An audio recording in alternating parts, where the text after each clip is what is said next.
আসসালামু আলাইকুম বন্ধুরা, কি মজার রেসিপিতে সবাইকে স্বাগতম।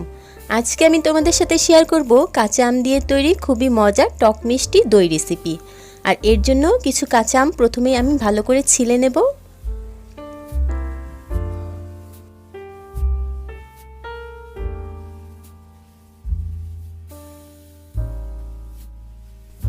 এই তো আমগুলোকে ছিলে এই যে ছোট ছোট টুকরো করে কেটে ভালো করে ধুয়ে নিয়েছি। এখন সামান্য পানি দিয়ে আমগুলোকে খুব ভালো করে পেস্ট করে নেব। খুব মসৃণ একটা পেস্ট করতে হবে।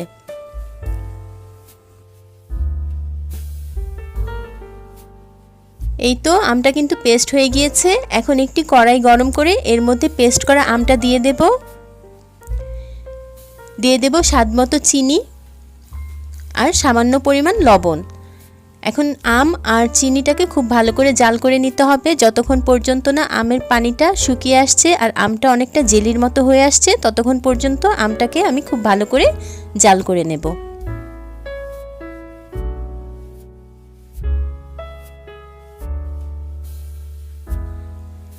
এই তো আমটা কিন্তু প্রায় হয়ে এসেছে। এখন এর মধ্যে দিয়ে দেব সামান্য পরিমাণ গ্রিন ফুড কালার। তোমরা চাইলে এটা বাদ দিয়ে দিতে পারো, কালারটা দিয়েছি শুধুমাত্র সুন্দর লাগার জন্য। এই তো এখন চুলাটা বন্ধ করে আমটা ঠান্ডা করে নেব।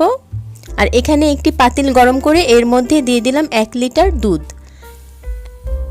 এর মধ্যে স্বাদমতো চিনি দিয়ে এখন আমি দুধটাকে জাল করে নেব। মানে দুধটা জাল করে সামান্য একটু ঘন করে নিতে হবে। এই তো দুধটা কিন্তু অনেকটাই ঘন হয়ে এসেছে। এখন আমি চুলাটা বন্ধ করে দুধটাকে ঠান্ডা করে নেব। এই যে দুধটা কিন্তু প্রায় ঠান্ডা হয়ে এসেছে। এই পর্যায়ে দুধটা ঈষদুষ্ণ গরম আছে, মানে হালকা গরম। এতটুকু গরম হলেই আমাদের হবে। আর এখন একটি বাটিতে আমি নিয়ে নেব 2 টেবিল চামচ মিষ্টি দই। আমি এখানে মিষ্টি দই নিয়েছি, তোমরা টক দইও দিতে পারো। আর দইটা অবশ্যই স্বাভাবিক তাপমাত্রা থাকতে হবে। এখন দইটা খুব ভালো করে ফেটিয়ে নেব। ফেটানো হয়ে গেলে এর মধ্যে দিয়ে দেব জাল করে রাখা আমটা। এখন আম আর দইটাকে আবারও খুব ভালো করে মিশিয়ে নিতে হবে। আর এ পর্যায়ে আমটাও কিন্তু অবশ্যই স্বাভাবিক তাপমাত্রা থাকতে হবে, আর নয়তো আমটা কিন্তু জমে যেতে পারে। এই তো মেশানো হয়ে গিয়েছে। এখন এই আম আর দইয়ের মিশ্রণটাকে আমি এই যে হালকা গরম দুধের মধ্যে মিশিয়ে দেব। খুব ভালো করে মিশিয়ে নিতে হবে।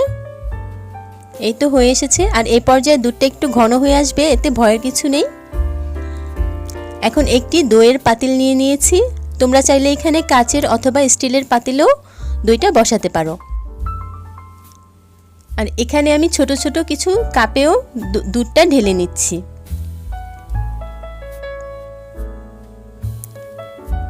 দুধগুলো কাপে ঢালা হয়ে গেলে এখন ফয়েল পেপার অথবা প্লাস্টিকের কাগজ দিয়ে উপরটা ঢেকে দিতে হবে। এই তো ঠিক এভাবে করে।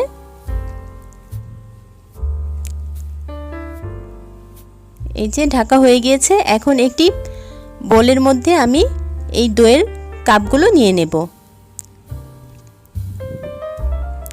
এখন উপর থেকে একটি কম্বল অথবা মোটা কাপড় দিয়ে ভালো করে বোলটাকে ঢেকে একটি গরম জায়গায় রেখে দেব সারা রাতের জন্য।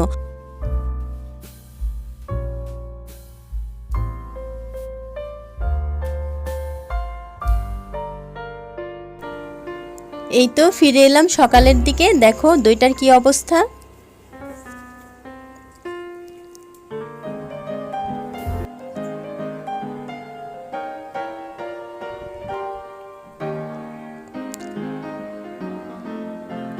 দইগুলো কিন্তু খুব সুন্দর করেই বসেছে। এখন আরেকটু সুন্দরভাবে সেট করার জন্য আমি কিছুক্ষণের জন্য দইগুলোকে ফ্রিজে রেখে দেব। এই যে প্রায় ঘন্টাখানেক পরে ফ্রিজ থেকে বের করে নিয়েছি। দেখো দইটা কিন্তু অনেক সুন্দর হয়েছে। বিশেষ করে এই ছোট কাপের দইগুলো অনেক সুন্দর হয়েছে, কিন্তু বড় কাপের দইটা একটু নরম হয়েছে, কিন্তু তারপরে আলহামদুলিল্লাহ হয়েছে। রেসিপিটা যদি ভালো লেগে থাকে তাহলে প্লিজ লাইক দেবে, কমেন্ট করবে এবং আমার চ্যানেলটা সাবস্ক্রাইব করে আমার পাশে থাকার অনুরোধ করছি। আজকের মতো তাহলে খোদা হাফেজ। সবার জন্য অনেক দোয়া আর ভালোবাসা রইল।